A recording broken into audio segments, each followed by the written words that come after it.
Good afternoon. My name's Andy Lower. I'm the Executive Director of the Eleos Foundation, and we are really delighted and excited to be able to have you here to learn about Liberia and the amazing opportunities there are to make a difference in that country. We're delighted to be doing this event in partnership with the Global Neighborhood Fund, so thank you, ladies, for all of your hard work. I couldn't see the third one. We really appreciate it. It's been great to be able to work with you, and we're excited about what you guys are doing in Liberia and other places as well, so thank you. This is one of a number of educationals that the Eleos Foundation has been putting on, and we are based here in Santa Barbara, and we are making grants and investments in paradigm-shifting partners in the developing world, both through granting and making investments, and we are looking for market-based opportunities. And so we're delighted to have our panelists who have come.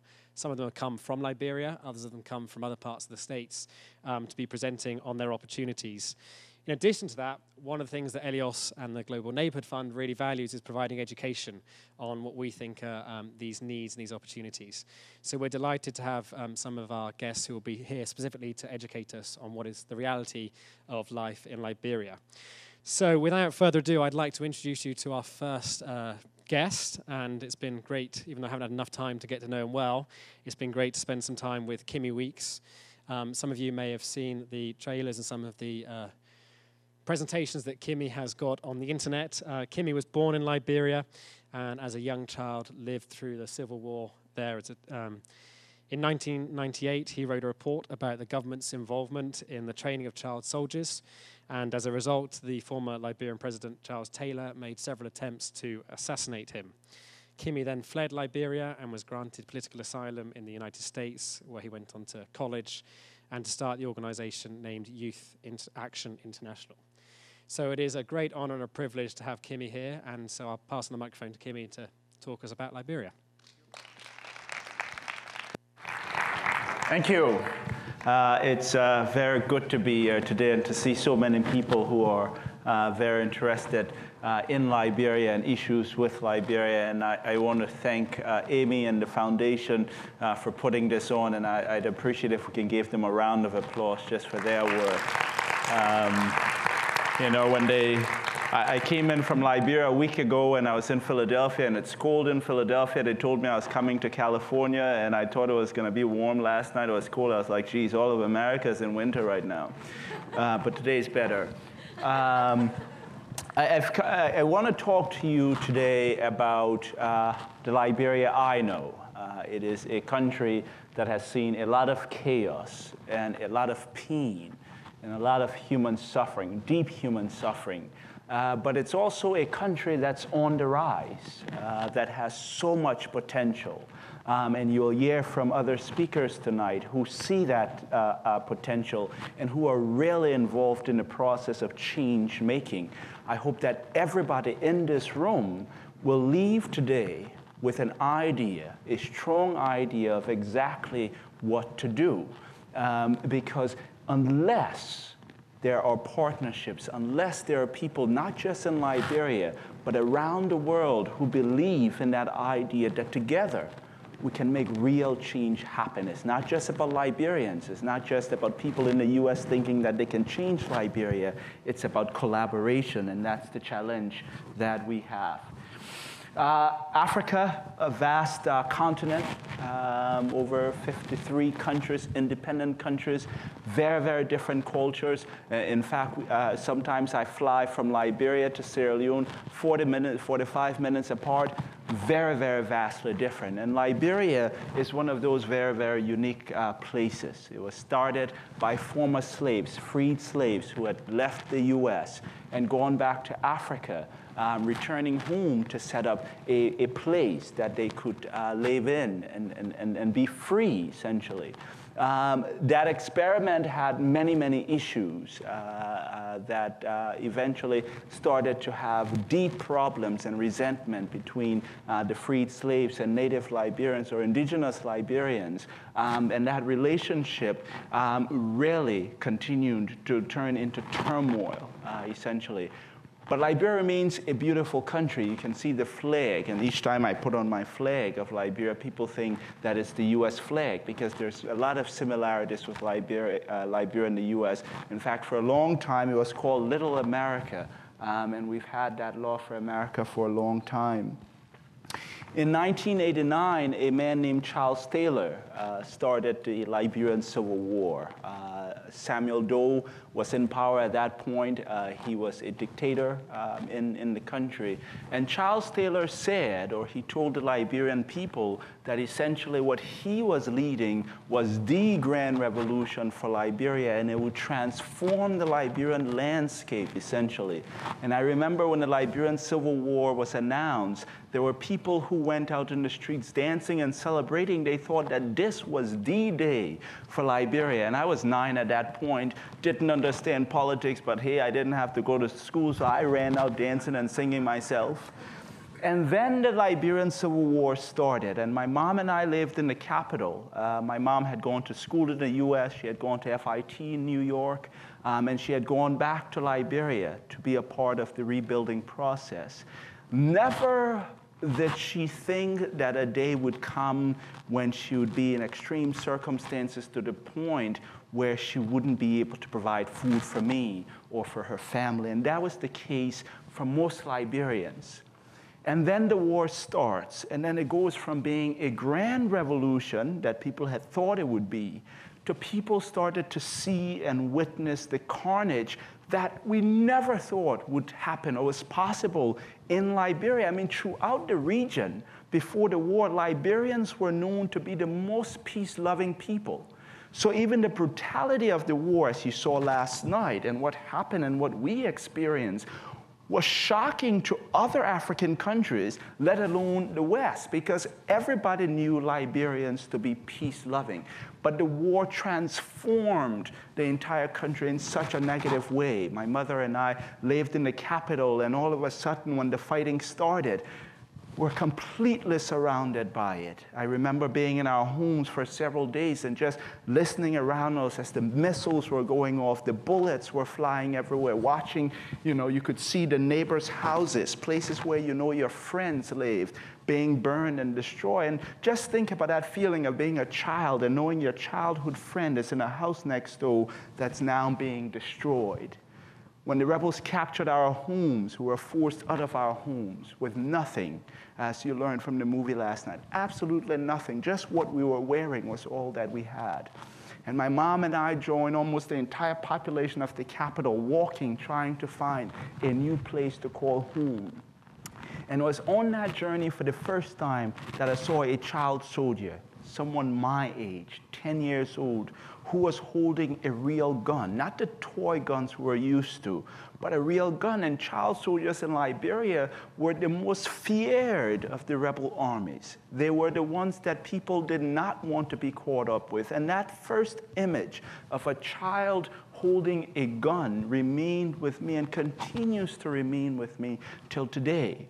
There were over 20,000 children who were forced to fight and killed in the Liberian Civil War. UNICEF estimates that the youngest person who fought in Liberia was 6 years old. Imagine for a moment a 6-year-old child being forced to fight and being forced to kill. Eventually, at the end of that day, we got to a camp called Fendel Campus. And there were just thousands of people who had poured in from all walks of life. And this was, for me, where the real suffering started. We were completely surrounded by the war. The national electricity supply had been turned off. The national water supply had been turned off. Grocery stores had been shut down. Doctors and nurses and hospitals had all gone away.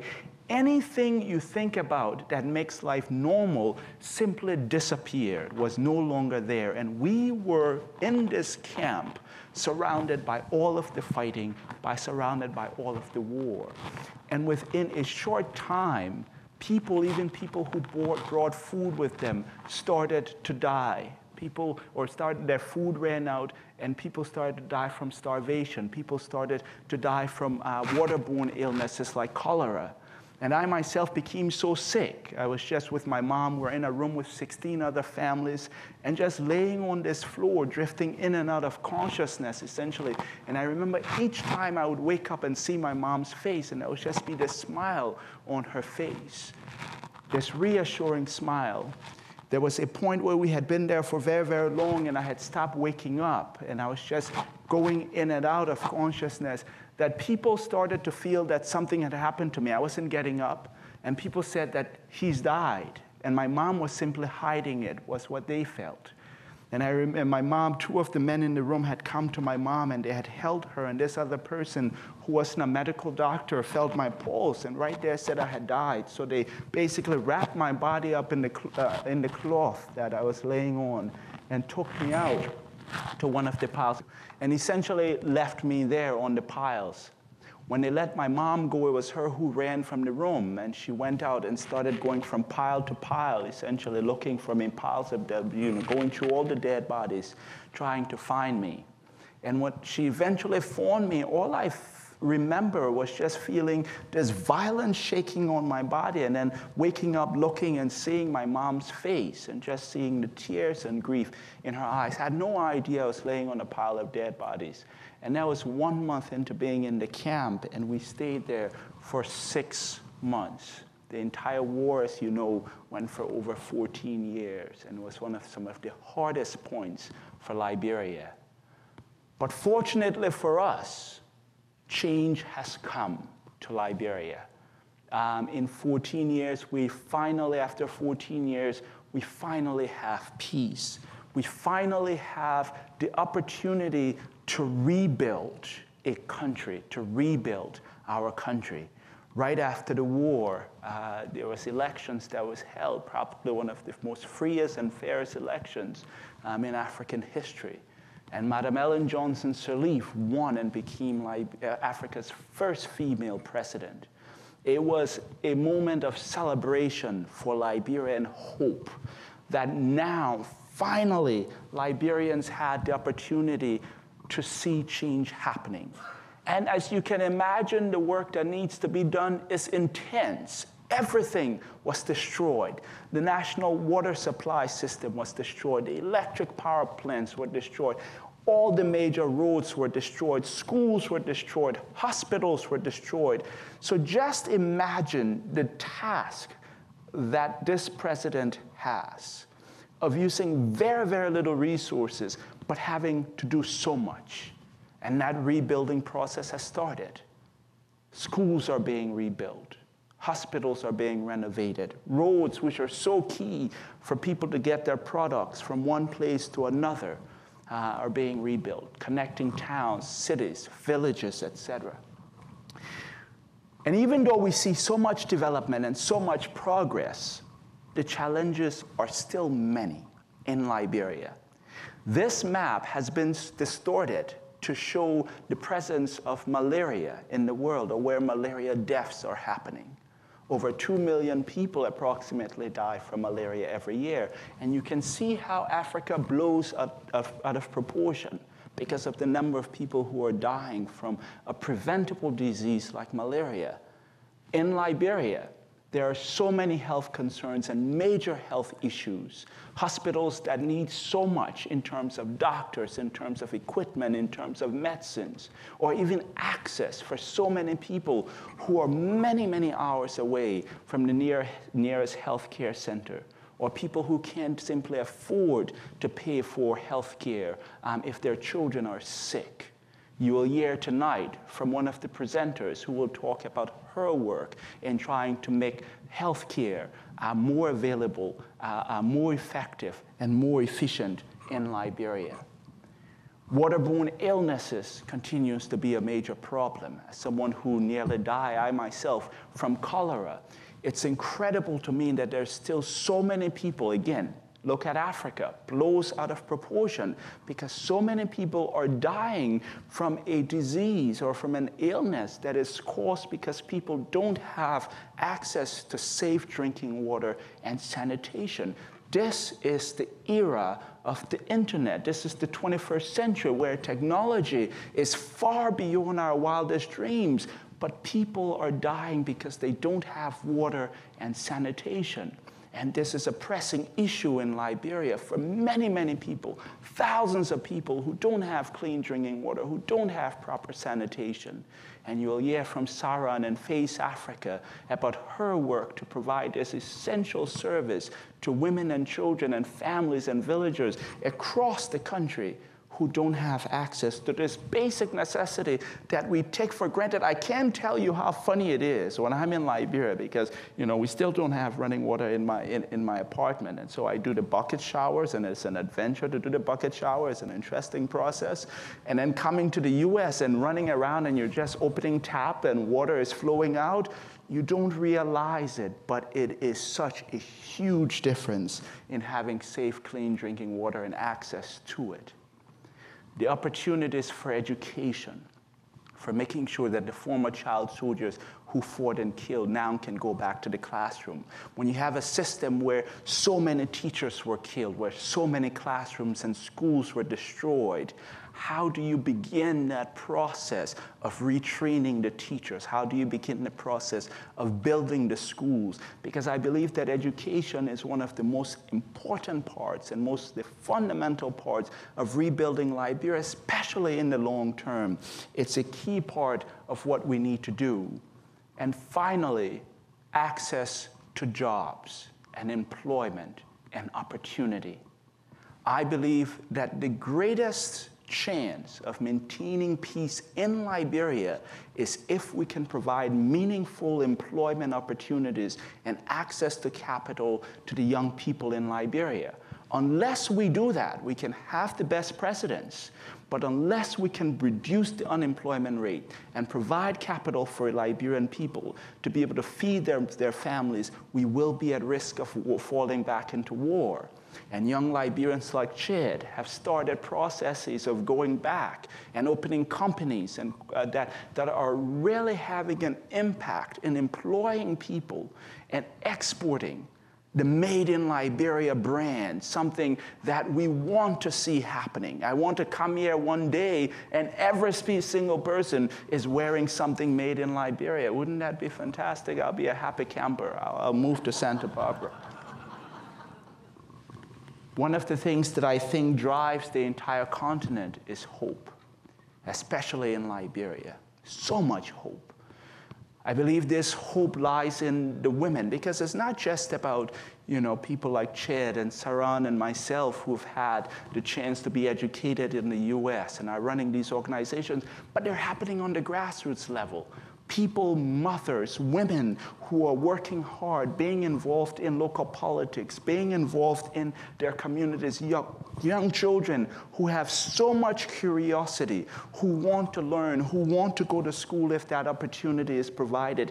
Young women across the country who, even if they had the smallest opportunity to learn a skill, to learn to sew, to learn cosmetology, to learn baking, to learn anything, can transform their lives, where instead of working as commercial sex workers, they now have a way to feed their families. The young former child soldiers who fought and killed and committed atrocities, but still say, hey, I want to be a doctor, I want to be a nurse, I want to be an architect, I want to do something to change my country. And finally, it lies with you. Each and every person in this room believing that together you can join us in making an impact in Liberia.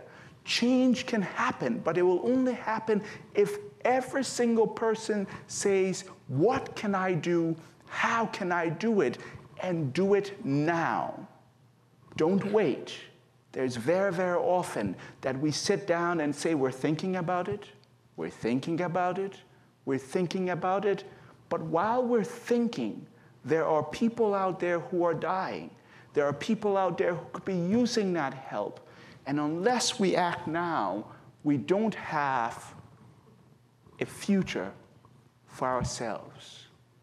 This is a sign that I hope will be hanging everywhere. Liberia is open for business. It is a grand opportunity. And I often say to young people, don't feel guilty about coming in and making money as long as you're creating businesses that are socially responsible and employing people. There's nothing wrong with it. In investing in a country that has so much opportunities, where people are using unique ways to get things started. I remember, I'll tell you this story, when I left Liberia, there was not a single cell phone. In fact, if you needed to make a call, you had to go to the National Telecommunications Corporation. The first cell phone company that went into Liberia took a huge risk. People were like, people don't even have food. Are they going to buy cell phones? Is that going to work? And even with that risk, they went in, and when I went back to Liberia 5 years later, everybody had a cell phone. I mean, there were little kids running around. I was like, gee, that little kid has a razor phone, essentially. It transformed, but that was a risk that was taken, and the returns were so huge, and we see that happening all over the country. There are unique things that are happening in every part of the country. And I want to share this story. This is a mined-out diamond field. You know, they have the joke in Liberia that there's so much diamonds that you can dig in your backyard and find a diamond. I'm still digging my backyard, haven't found one yet. But there's immense wealth. What you're looking at here is a mined-out diamond fields, which essentially we're able to go in and you're able to reclaim the land and use it to plant, and you're able to provide food and opportunities for so many young people across the country. This is very interesting. I find it to be one of the most interesting things. It's from the Millennium Development Goals. It highlights some of the costs for making change happen, because so many times people turn away from being involved because there's that sense of there's too much problems in the world, we simply can't make it happen. It's not possible to eradicate extreme poverty. But look at these figures. The UN estimates that to provide basic education for everybody, $6 billion.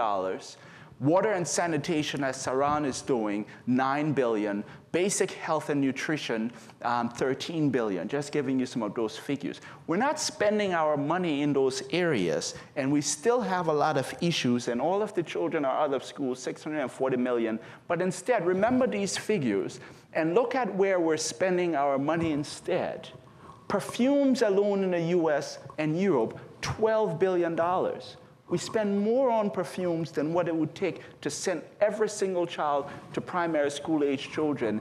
And pet foods in Europe and the United States, remember, basic health and nutrition, $13 billion. Pet foods, $17 billion. We spend more feeding our animals than what it would take to provide basic health and nutrition. Now, I'm not saying go stop feeding your animals. Please feed them. But at least be aware that these facts and figures exist. I want to leave you with this challenge. There is hope. There are many opportunities. Yes, Liberia has seen the worst, but Liberia has the potential of being the absolute best. We have the potential of doing great things far beyond imagination, but we need the support.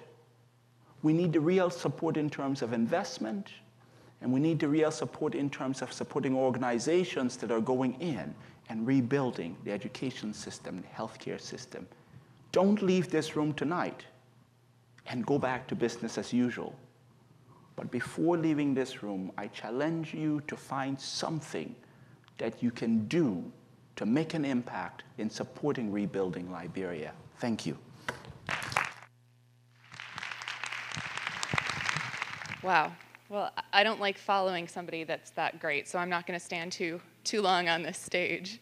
But I wanted to add my welcome. My name is Amy Lockwood, and last time you saw me, I was sitting on this stage with some other pretty amazing people, including Nicholas Kristof and Dr. Stephen Kennedy, who is also a Liberian. As you can tell, there is a lot to be excited about, and we are striving to live up to Kimmie's promise of giving you ways that you can get involved. And so what we'll spend the next bit of time doing is hearing from 4 amazing people in person and 1 amazing person on video to tell you about some very practical ways that they are doing this kind of work and to give you opportunities to get involved. I couldn't be more honored to be part of the Eleos Foundation. As I started my relationship with the organization, it was with Project Healthy Children and with a grant that we were given to do work in Liberia to help on food fortification. And that introduced me to some amazing people. In the past year, I've been lucky enough to meet a few more, and I'm so pleased that they're here to join me today. So I'm going to quickly introduce them and then let them tell you their stories. First, we have Saran Jones, who runs Face Africa. I'm so glad that you're able to join us. I know that it was a little bit of a harrowing drive last night, but it's been such a pleasure to hear your story. And I know that people in this room are going to be excited to hear about the work that she's doing around sanitation and water, and there's so much more coming. And then we'll hear more from Kimmie about what he's actually working on today with Youth Action International, another amazing organization that's living up to what he's talking about actually getting some work done. We do a lot of talking about the problems, and next we're going to hear about the solutions.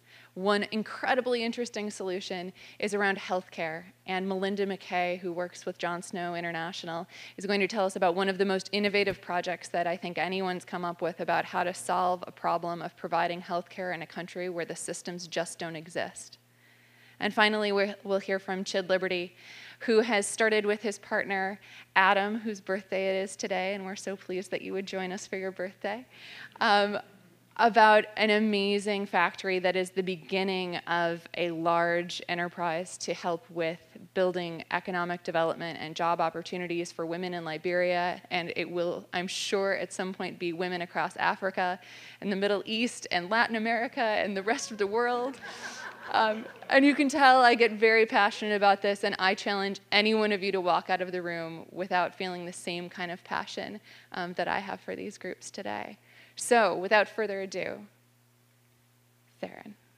Good afternoon. Can you all hear me?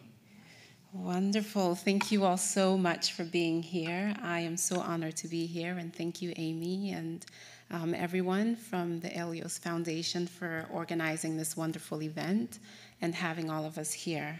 I'll start by just sharing a little bit about myself. My name is Saran, and like my fellow panelists, Chid and Kimmie, I'm from Liberia. I was born and raised there. I left when I was 8 years old, right before the war broke out. I had many wonderful opportunities to travel the world and attend some of the best schools, and I've always appreciated the importance of education and educating our young children. And in fact, I always believe that the most effective way to move Liberia forward and end the cycle of poverty is to invest in the education of its young children. And that was the motivation behind FACE Africa. In fact, FACE is the acronym for Fund a Child's Education. I had these, wonderful ideas about going back and rebuilding the education system and building schools and providing opportunities for children and young adults to get an education. But I hadn't been to Liberia in almost 20 years, so my realities were quite different. And so I decided to take a trip. But before that, I had started sending funds back home in my own little way to help a young family friend go to school. He was a very smart and bright young man who was passionate about going to school but just didn't have the resources. His family couldn't afford to send him to school. And when I heard his story, I said, well, how much is it going to cost? And he said $150 a semester. I said, well, I can just give up Starbucks for a week, and that's $150, or, not buy a pair of shoes or bags. And so in my small way, I started sending him funds every 6 months to help with his education. And I did that for a couple of years, and he graduated from high school, and he's currently a student at the university studying public administration.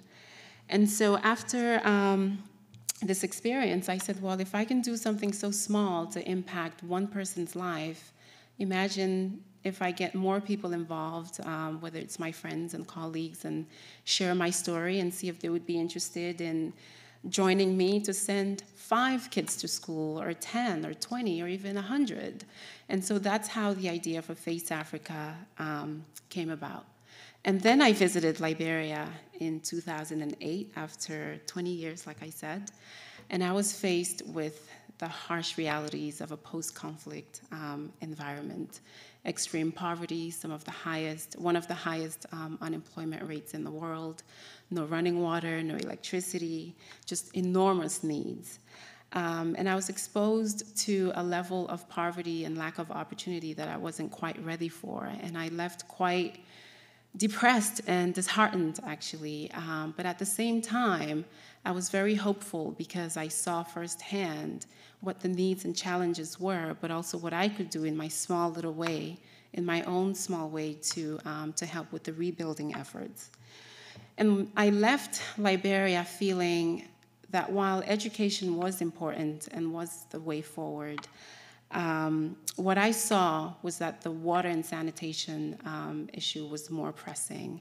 I visited communities and villages and households where children were so sick from drinking dirty water and had all kinds of waterborne illnesses. And I thought to myself, well, we have to start from the basics. How can you educate children if they're not even well enough to go to school, if they're sick every day and can't even, stand up? And so that's how I started to rethink what exactly I wanted to focus on. And in my opinion, I felt water and sanitation needed to be tackled. And I really do feel that you can't alleviate poverty and rebuild communities if we don't tackle the water issue.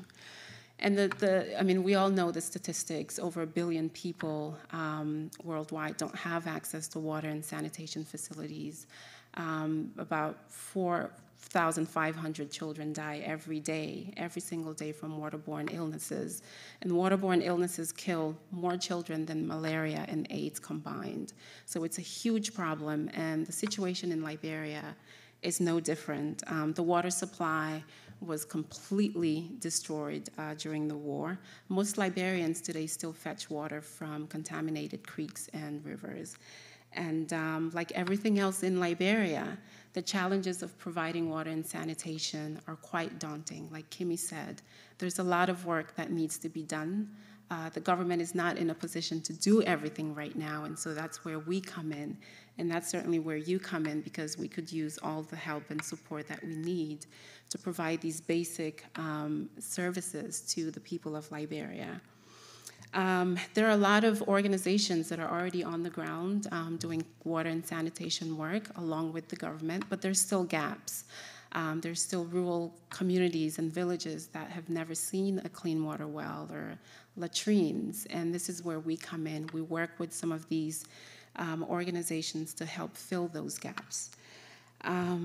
We implement a range of water solutions, from hand-dug wells to drilled wells to building latrine facilities and providing point-to-use water solutions, and also educating the communities about proper hygiene and sanitation, because we feel education is key as well.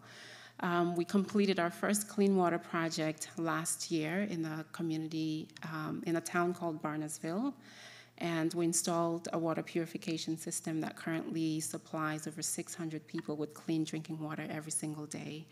And 5 days from now, we'll be completing our second project in a village about 25 miles outside of Monrovia. It's not really a village because it's still within greater Monrovia, but it's so far removed that you would think you're in a village. And so 300 people will have access to clean and safe drinking water, as well as latrine facilities. So we're very proud of that, and the goal is to continue doing more of these projects and impact as many lives as we can. Early next year, we're going to be working on a much larger county-wide project in partnership with UNICEF and Irish Aid that will benefit about 20,000 people, and so that's a project we're very excited about.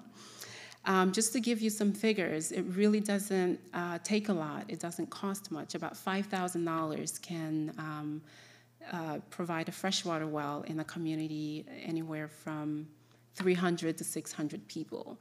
$10,000 in addition to providing a well can build latrine facilities. When you really break down the numbers, it costs about $20 to provide clean and safe drinking water to one person for 20 years. So it really takes little. It doesn't take that much. And I think we all here can do our part to help with the rebuilding process in Liberia. And I encourage you all to get involved with all of the panelists who are here today with their organizations and see what interests you, what area you're interested in, whether it's in health or employment or providing, helping to provide education and training skills to the people of Liberia. I want to thank you all for coming and listening to us and hearing our story. And I hope you'll all find a way to get involved one way or the other. And I'll end by just showing a quick video that talks a bit about the work my organization, Face Africa, is doing.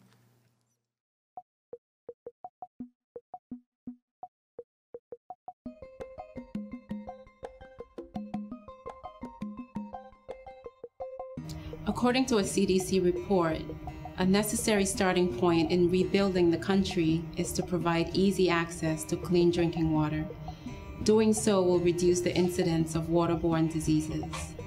Unsafe drinking water is one of the major causes of infant mortality.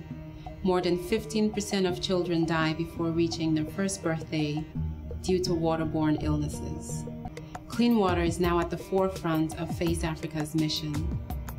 With 3.5 million people living in Liberia, almost 3 million do not have access to clean water and sanitation facilities. Face Africa now works to identify and bring innovative and life-changing solutions and programs to communities in Liberia. In 2009, we began our first clean water project by installing a water purification system in Barnesville, Liberia. The system, known as the Sky Hydrant, is capable of producing up to 20,000 liters of clean drinking water per day and now supplies the community of Barnesville with clean drinking water every single day. Please join us in our commitment to providing clean water access to the citizens of Liberia. For more information, please visit www.faceafrica.org.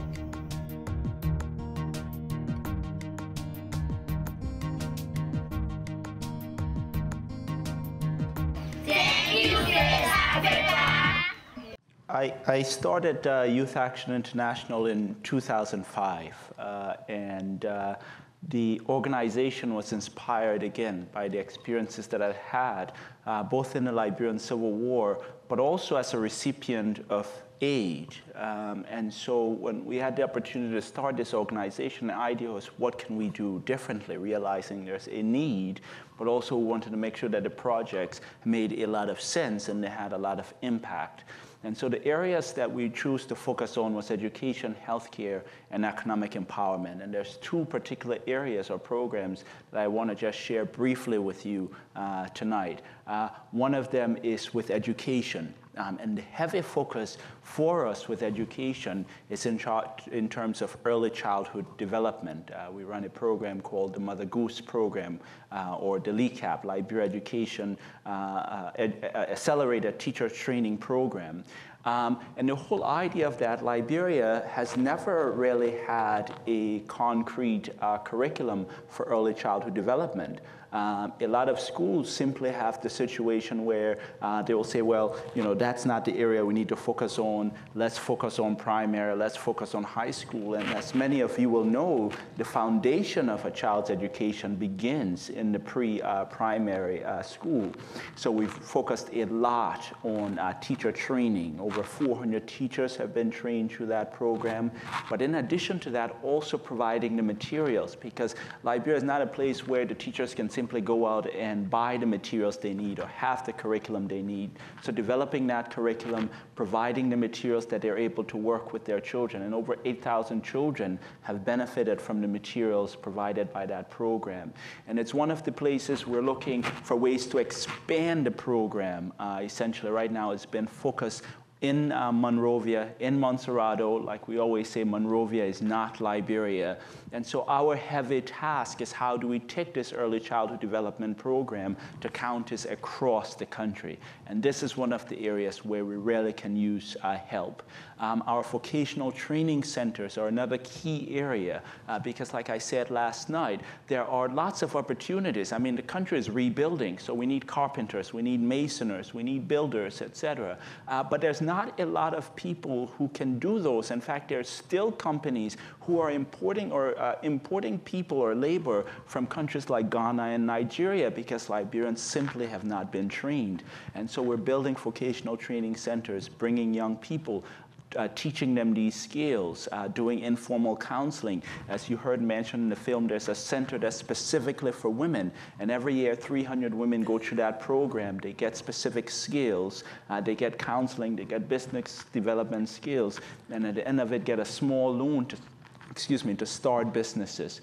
That's another area we need help and general support for those two projects, because I believe if you can provide the education and if you can provide the economic incentives, the training and economic opportunity, people are able to make their own lives move forward. They're able to define their own future. So there's more information on the organization on our website. There's cards outside. Our website has a lot of information. The organization is a 501c3 registered in the U.S.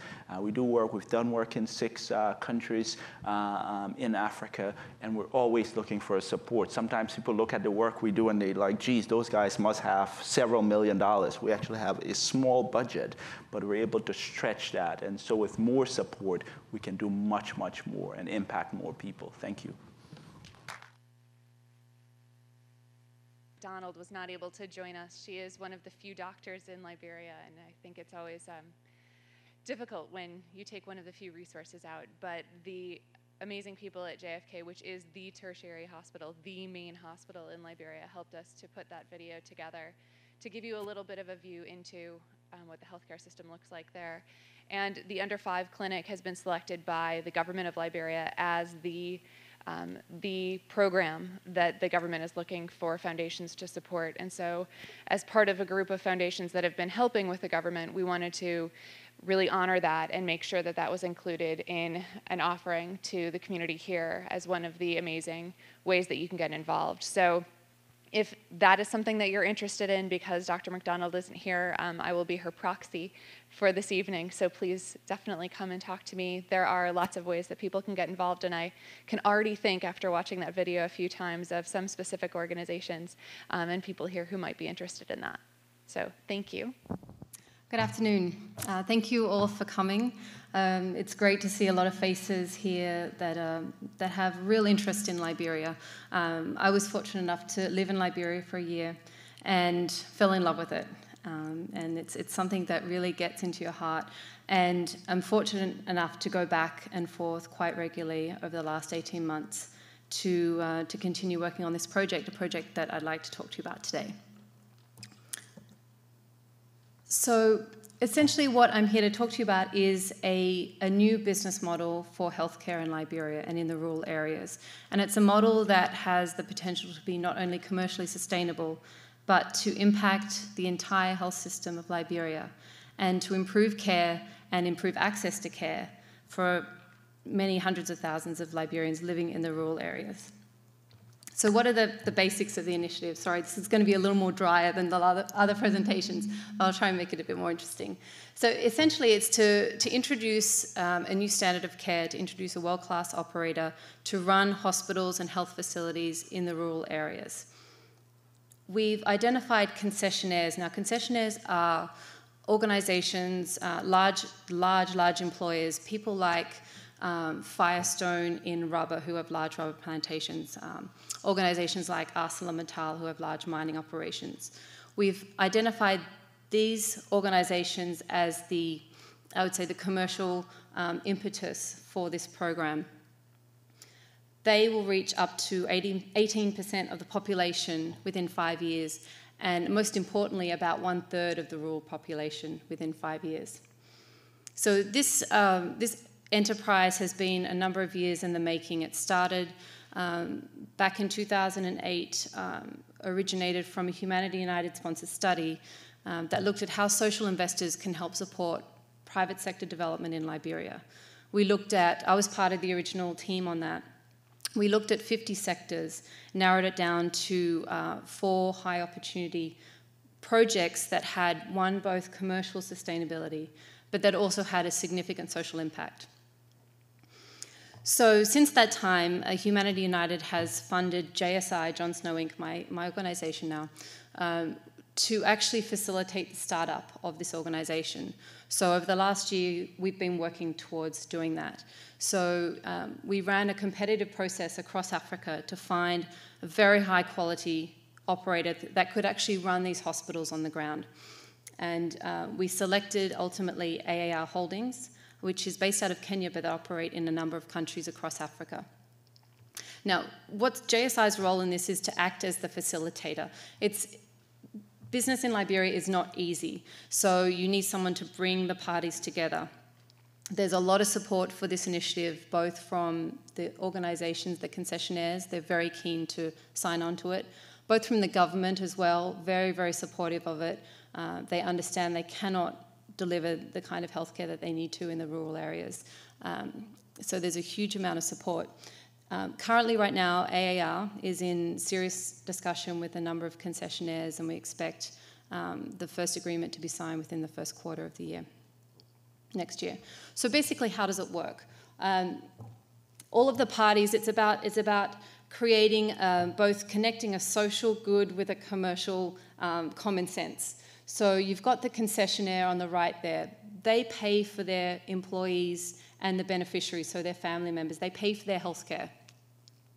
And they also top up what we're calling a community insurance scheme, which I'll talk a little bit more about in a minute. AAR Holdings is the company that actually runs the hospitals, runs the outreach centres. So they run all the hospitals' outreach centres. They also will run the community insurance program. Donors, social investors, philanthropic investors, their support, they can support disease-specific burdens, things like malaria programs, TB programs, nutrition programs. They also serve to help top up the community insurance piece. The government provides oversight, quality standards. They also, we hope over the longer term, will also participate in the community insurance program, taking on their role as responsible for Liberians in the rural areas. Employees of the concessionaire will access healthcare free. Community members, so people that aren't employed by the concessionaire but that live in the community but don't have access to any other healthcare, they will access it at a subsidized level through the community insurance program. So I thought it might be helpful to tell you just why JSI. JSI is a public health organization. I'm not sure how many of you are familiar with it. But we've implemented projects in 104 countries. We currently have 81 project officers. And we have a lot of work in Liberia. We've been working there for a number of years through a variety of programs. I won't read them all out. The largest is a $52 million USAID program that is helping to rebuild the health system in Liberia. There's another couple of programs which I think might be interesting to you all. Number 5 and 6, the Liberia Fellows Program and the President's Young Professional Program, and that's something I'm going to come to a little later as well. But it basically means that we have a really unique position in Liberia to be able to have access, have understanding of what it takes to actually make a successful healthcare enterprise work. So I'll run through this fairly quickly because I think a lot more interesting detail will come out in the question and answer time. But essentially, I wanted to run through the business case, why it works from a business sense, but also why it makes an incredible amount of sense from a social perspective. So there's a lot of demand from concessionaires, like I mentioned, these organizations, these large employers that are rubber plantations, they're oil palm plantations, they're mining groups. They don't actually know how to run hospitals. It's not their core business, and they fully recognize that. So it's a huge area of it's a huge gap, and there's about 500,000 beneficiaries that we will tap potentially within 5 years. Again, all in the rural areas. It's cost effective because right now there's a real fragmented approach to healthcare delivery in Liberia. Everyone's doing their own thing and not particularly well. So this is designed to actually provide a solution that concessionaires can start to pool resources and create some economies of scale. Selfishly for the concessionaire, it improves worker productivity. There's more focus on preventative health medicine. There's healthier workers. It improves their productivity and PR, frankly. And as I mentioned before, there's a lot of support from government at all levels, from health ministry, from agriculture, up to the President's office, because they recognise that this initiative would increase the standard of care, increase accessibility to care, increase Liberia's medical capacity by bringing new standards, injecting new medical talent into the country, which it desperately needs. And also, if you talk with any new concessionaire, there's a lot of concern, groups that the government is trying to attract. So there's probably about $6.5 billion worth of concession agreements that the government is trying to sign now. And one of their key concerns is the healthcare obligation that they have is very scary to them. They don't know how to address it. So this is actually also helping to address that big concern as well. We've heard a lot already about how Liberia has changed so much in the last few years. Incredible amounts of social stability, economic stability, huge amounts of infrastructure investment that are going into the country. Right now, there's no competition for this business model. It has potential to expand. We start with the concessions sector. It's a natural commercial entry point, but then you can expand out to government employees. There's about 250,000, private sector, so there's a lot of opportunity. The population is willing and able to pay. A lot of healthcare paid by Liberians is not positive healthcare. It's paying for counterfeit drugs, which are dangerous and deadly. It's paying for traditional healers, which are also dangerous and deadly. There's a lot of waste and misuse that's happening. The Community Health Insurance Program, let me tell you just a little bit about that, because I think it's something that would be of great interest to you all. So essentially, concessionaires that operate in the rural areas, they have a mandate to provide healthcare to their employees. But there's a whole vast array, hundreds and thousands of Liberians who aren't employees but don't have an option for healthcare. There's no public facility, or if there is a public facility within 10 hours walk, it has no medicine, it has no health workers. So this provides the opportunity to actually cover and provide healthcare for those people. And it's a matter of, it's not a large amount of money. We're talking about $150 per family per year to be able to access care for malaria, for pregnancies, for all the range of illnesses that are easily quite preventable in Liberia, like malaria, like pneumonia. This is what kids and women and men are dying from. So we've also got a lot of support and encouragement from other groups that are doing healthcare programs in Liberia. People like the Mentor Initiative who are doing malaria, HIV programming. So there's a lot of support that's mobilised and ready to activate along this program. And like I mentioned, the long-term growth is very compelling. Liberia's got great economic prospects. There's an increasing private sector, and there's opportunity for regional expansion. I'm not going to go through this, but it's just to show you that there is a lot of kind of business thought. There's been a lot of analysis done around why this makes sense from a commercial perspective. And like I said, 500,000 people in the rural areas could be impacted by this. So now we get to the social case. Now, I mean, we've talked about already some of the healthcare situation. 90% of the health infrastructure in Liberia was either completely destroyed or partially decimated as a result of the war. You've got some of the worst health statistics that you see in the world. You've got 11% of kids under 5 dying. You've got a high rate of maternal mortality. You've got growth stunting. So a lot of this is preventable. And like I mentioned, there's a lot of health expenditure, and a lot of it's out of pocket, but a lot of it isn't spent efficiently.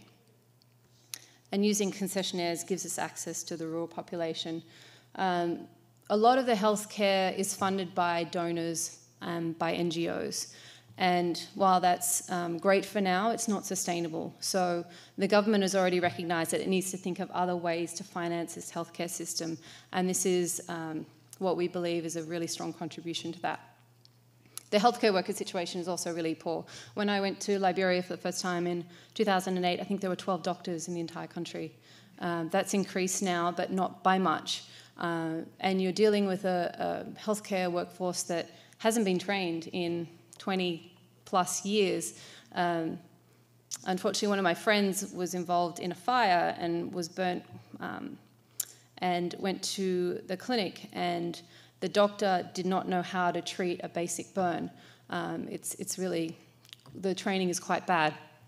So what this organization, AAR, who has incredibly high standards, I mean, by Western standards, very, very high, they have a whole program to bring in training, education, on-site mentoring, raising the standard of care in addition to the access to care, delivering quality assurance programs, delivering occupational health and safety. You know, you've got men climbing these giant rubber trees with machetes and just a simple rope around their waist. There's a lot of accidents which need to be dealt with.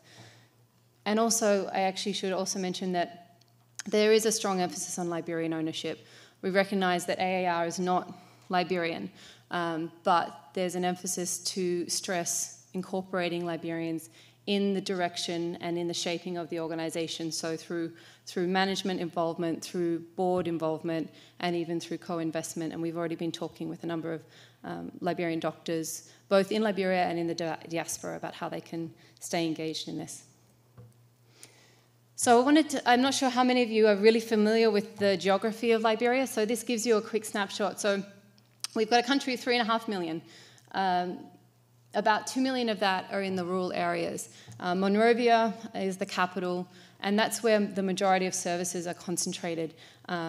It's not where the concessionaires are concentrated, which is why we think it's just a fantastic vehicle to deliver this kind of service.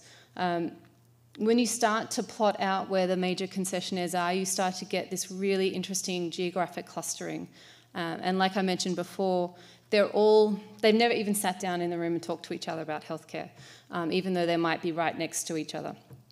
And so there's some really interesting opportunities to actually create economies of scale and to deliver a health service that is far beyond what's happening now for not that much more cost, because you're just doing it in a much more efficient manner.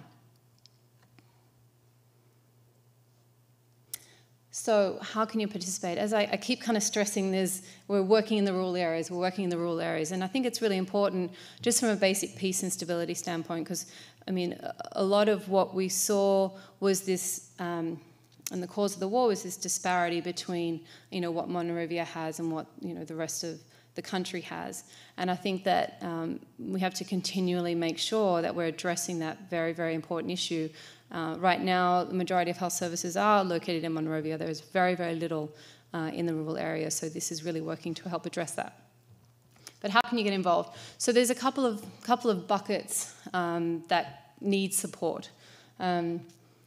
Liberia is not the easiest place to do business. The market entry costs are quite high, which is basically what JSI has been doing to try and help lower the market entry risk for a group like AAR.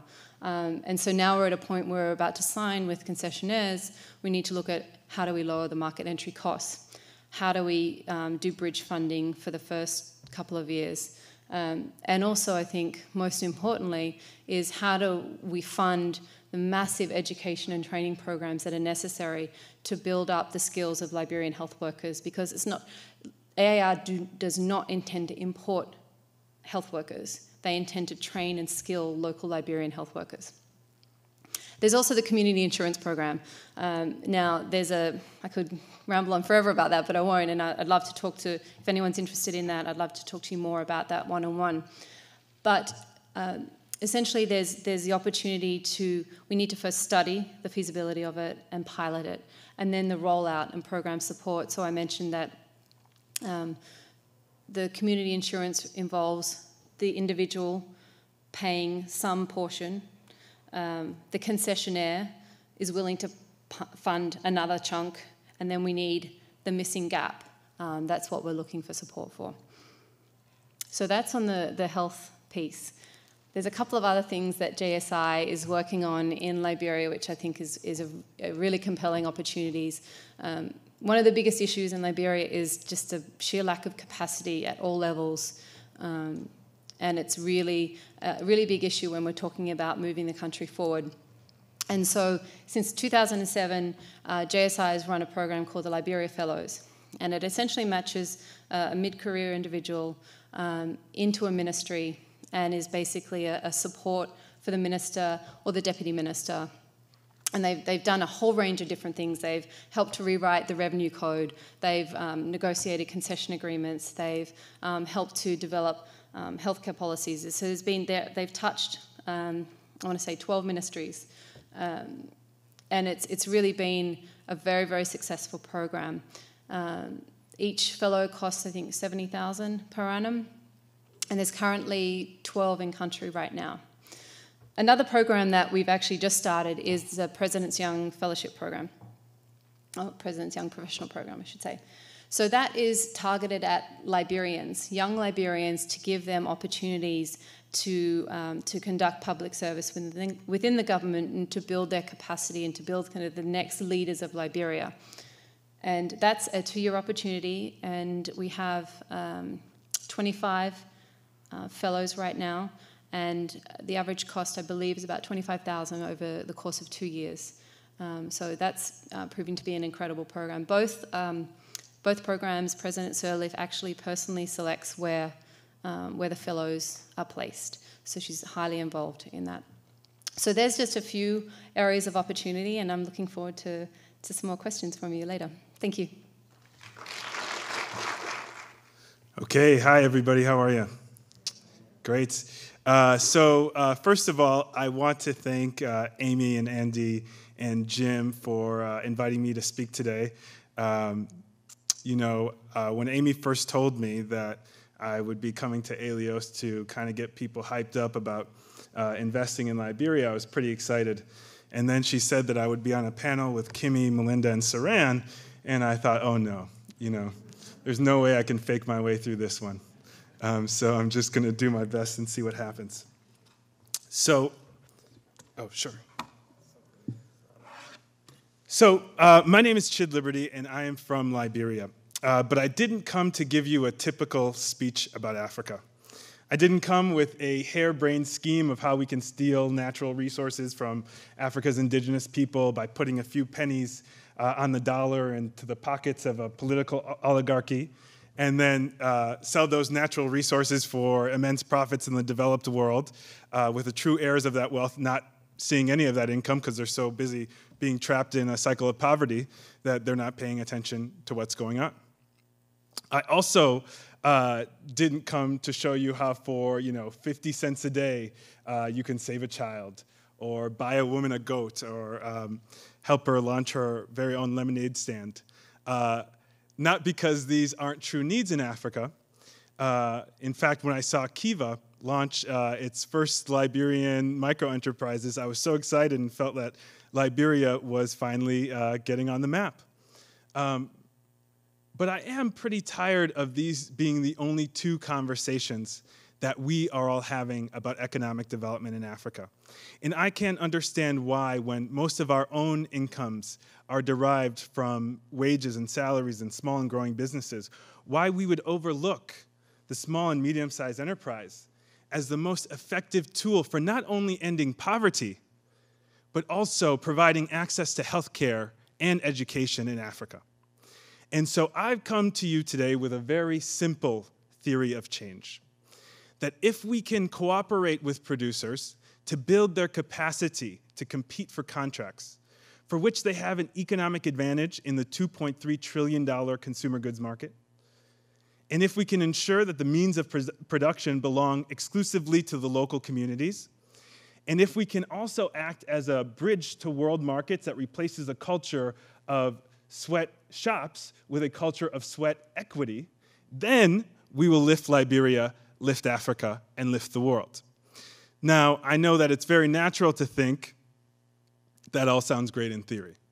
But how do I expect a bunch of grassroots women to not only become great factory workers and partial owners in a factory, but then use their income to pay for things like education and healthcare? Well, to those who are worried about it, you obviously haven't met the women in Liberia. I have an advantage here. The first woman I ever met was Liberian. I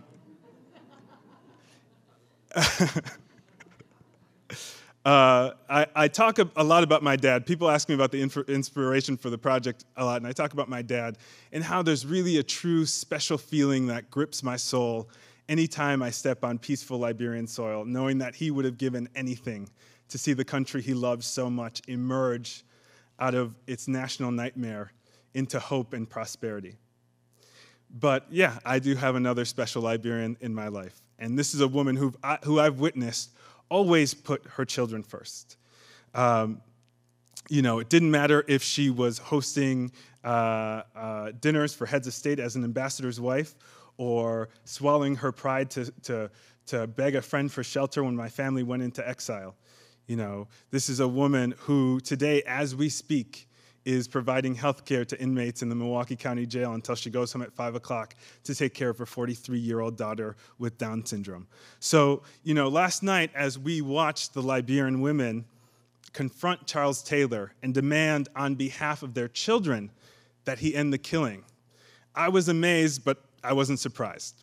When I watched them sort of scurrying around, negotiating in hallways and parking lots, the things that Ghana, Nigeria, and whoever else couldn't negotiate in the comfort of that conference room, it was obviously inspiring to me, but it did not riddle my mind. You see, a lot of people think I run around talking about how I'm empowering women in Liberia, but the truth is, I like to show people how Liberian women are empowering me. They have proven to us that the power of our universal peace, that activism, is stronger than anyone's experience of themselves. And they have proven to me, when everybody thought that starting a factory in Africa was going to be impossible, that sometimes you can cook up some possible out of a whole lot of impossible.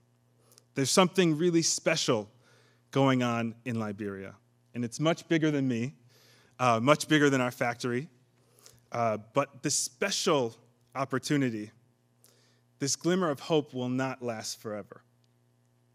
The political climate that's been afforded to us by President Sirleaf, by President Kagame in Rwanda, by President Mills in Ghana, will not last forever.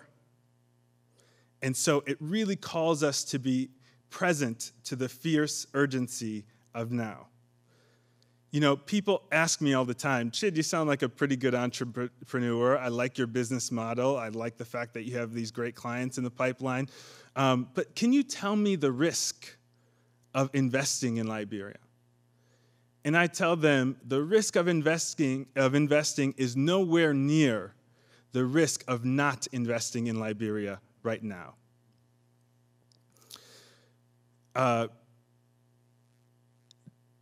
So basically, I wanted to touch on, after watching the movie last night, I went back upstairs and read Martin Luther King's letter to a Birmingham jail again. And some of you were with me in Mexico as part of our assignment there. And in that amazing piece of literature, Dr. King, remember, doesn't call out the Ku Klux Klan or Bull Connor as the largest stumbling blocks to creating justice for African Americans in the United States. He calls out moderates, people who basically agreed with him in theory, but weren't really taking action. In fact, they're saying to him, why take action now? And I think I get that question a lot also when I talk about investing in Africa. People say, other people are going to get to it. Why do we need to move right now? But I want to ask you, do you really want the extractive industries, the Chevrons, the Firestones, to be the only people who are creating work opportunities in Africa? And outside of Melinda's project with healthcare, do we really feel that they have all of the local concerns met, that they're going to be providing they're going to go above and beyond in providing access to health and education the same way that local companies from local entrepreneurs will? So with that question, I invite you all to join us in Liberia as investors, partners, donors, and consumers as we help to build just and sustainable economies in Africa. We know that we can't do it alone, but also know that with your help, we can work to bend the universe's long moral arc a few degrees closer to justice.